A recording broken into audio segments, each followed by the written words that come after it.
Disclaimer, this video is for informational and entertainment purposes only and should not be treated as professional advice. The opinions and views expressed in the video belong solely to the individuals appearing in it. सोचिए, दिल्ली का एक घर और उसमें एक साथ 11 लोगों की लाशें मिलती हैं। अजीब बात यह है कि ना कोई जबरदस्ती घर में घुसा, ना ही कोई सुसाइड नोट मिला। तो आखिर हुआ क्या? ये कहानी है भारत के सबसे चौंकाने वाले और रहस्यमयी मामलों में से एक की, बुराड़ी डेथ्स।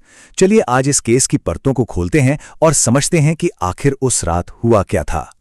तारीख थी 1 जुलाई 2018। दिल्ली का संत नगर इलाका। सुबह का वक्त था, मतलब बिल्कुल एक आम दिन की तरह। दुकानें खुल रही थीं, लोग अपने अपने कामों पर जा रहे थे। सब कुछ एकदम नॉर्मल था, या कहें नॉर्मल लग रहा था। लेकिन उसी सुबह जब एक पड़ोसी उस घर में दाखिल हुआ, तो जो मंजर उसने देखा वो किसी के भी रोंगटे खड़े कर दे।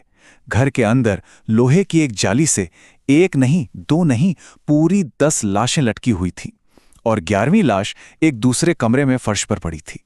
और जो बात इसे और भी भयानक बना रही थी वो ये कि सभी की आंखों पर पट्टी थी, मुंह बंद थे और हाथ पैर भी बंधे हुए थे। अब देखिए, सबसे हैरान करने वाली बात क्या थी? घर में किसी के जबरदस्ती घुसने का कोई निशान नहीं था, कोई चोरी डकैती नहीं हुई थी, सब कुछ अपनी जगह पर था। तो पुलिस के पहुंचते ही सबसे पहला और सबसे बड़ा सवाल यही था कि आखिर ये है क्या? ये मर्डर है या फिर मास सुसाइड?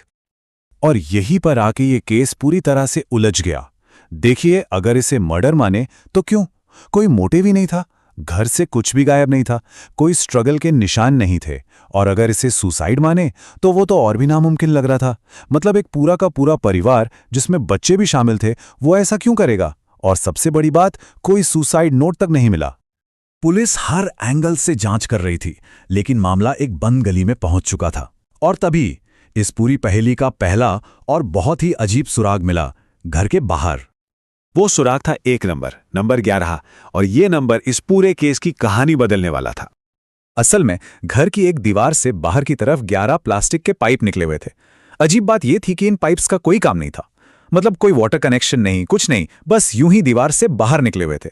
और इससे भी ज्यादा चौंकाने वाली बात, उनमें से 4 पाइप बड़े थे और 7 छोटे, और ये गिनती मरने वाले 4 पुरुषों और 7 महिलाओं की संख्या से बिल्कुल मैच करती थी। बस इसी एक चीज ने काला जादू और तंत्र मंत्र जैसी थ्योरीज को हवा दे दी। बाहर के ये पाइप्स जितने अजीब थे, उन्होंने केस को और उलझा दिया था। लेकिन इस केस का असल राज वो घर के अंदर ही छुपा था। परिवार के मंदिर के पास एक ऐसी चीज मिली जिसने इस पूरी गुत्थी को सुलझा कर रख दिया। वहां पुलिस को मिली 11 डायरीज और रजिस्टर। जी हां, फिर से वही नंबर 11। और ये कोई 1-2 दिन का हिसाब नहीं था, ये डायरियां पिछले 11 सालों से लिखी जा रही थीं। और इन्हें लिखने वाला कोई और नहीं बल्कि घर का सबसे छोटा बेटा ललित था। पर ये डायरियां कोई आम डायरी नहीं थी, इनमें कोई कन्फेशन नहीं था, बल्कि इनमें थे निर्देश, बहुत डिटेल्ड इंस्ट्रक्शंस। और जब पुलिस ने पढ़ा कि ये इंस्ट्रक्शंस कौन दे रहा था, तो उनके भी होश उड़ गए। ललित ने लिखा था कि ये बातें उसे उसके पिता की आत्मा बताती है, वो पिता जिनकी मौत कई साल पहले हो चुकी थी। सोचिए उस डायरी में क्या लिखा था। उसमें लिखा था, पिताजी आएंगे और हमें बचा लेंगे, हम और शक्तिशाली होकर नीचे उतरेंगे। ये शब्द, ये इस केस का सबसे बड़ा टर्निंग पॉइंट थे। और इसी एक लाइन से पूरी तस्वीर साफ हो गई। ये परिवार मरने की तैयारी नहीं कर रहा था, नहीं, उनके लिए ये मौत थी ही नहीं, ये तो एक रस्म थी, एक पूजा थी। उन्हें पूरा यकीन था कि जैसे ही वो ये रस्म पूरी करेंगे, उनके पिता की आत्मा आएगी और उन सबको बचा लेगी, और वो पहले से ज्यादा शक्तिशाली हो जाएंगे।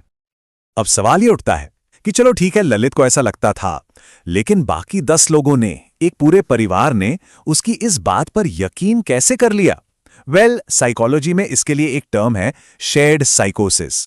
ये एक बहुत ही रेयर कंडीशन होती है जिसमें एक इंसान का भ्रम या कहिए उसका वहम उसके आसपास के लोगों में भी फैल जाता है, वो भी उसी झूठ को सच मानने लगते हैं। और बुराड़ी केस में ललित वो प्राइमरी केस था, उसे पूरा विश्वास था कि उसके पिता की आत्मा उसके शरीर में आती है। और धीरे धीरे 11 सालों के दौरान उसने अपने पूरे परिवार को इस बात का यकीन दिला दिया। और हैरान करने वाली बात यह है कि परिवार में पढ़े लिखे समझदार लोग भी थे, लेकिन वो सब इस भ्रम का हिस्सा बन गए। वो डायरी में लिखी हर छोटी बड़ी बात को बिना सवाल किए मानते थे। उन्हें लगता था कि ये सब करने से उनके घर में तरक्की होगी, खुशहाली आएगी। अब आते हैं उस आखिरी रात पर, 30 जून की रात। डायरी में उस रात को की जाने वाली अंतिम क्रिया के लिए बिल्कुल स्टेप बाय स्टेप निर्देश लिखे हुए थे। उन निर्देशों में क्या था? सबसे पहले वट सावित्री पूजा करनी थी। उसके बाद घर के सभी लोगों को अपनी आंखों पर पट्टी बांधनी थी ताकि कोई एक दूसरे को देख ना पाए। मुंह भी बंद करने थे ताकि कोई आवाज ना आए। और फिर बरगद के पेड़ की लटकती हुई जड़ों की तरह उन्हें भी लटक जाना था और बस इंतजार करना था कि पिता की आत्मा आएगी और उन्हें बचा लेगी। और उस रात उस परिवार ने ठीक वैसा ही किया, एक एक निर्देश का पालन किया। वो सब उस चमत्कार का इंतजार कर रहे थे जिसका वादा उनसे किया गया था। उन्हें पूरा भरोसा था कि बस कुछ ही पलों में सब कुछ ठीक हो जाएगा। लेकिन कोई नहीं आया। बुराड़ी का ये मामला अपने पीछे एक बहुत ही गहरा और जरूरी सवाल छोड़ जाता है। आखिर विश्वास और अंधविश्वास के बीच वो पतली सी लाइन कहाँ होती है? कहाँ पर आस्था एक जानलेवा भ्रम बन जाती है?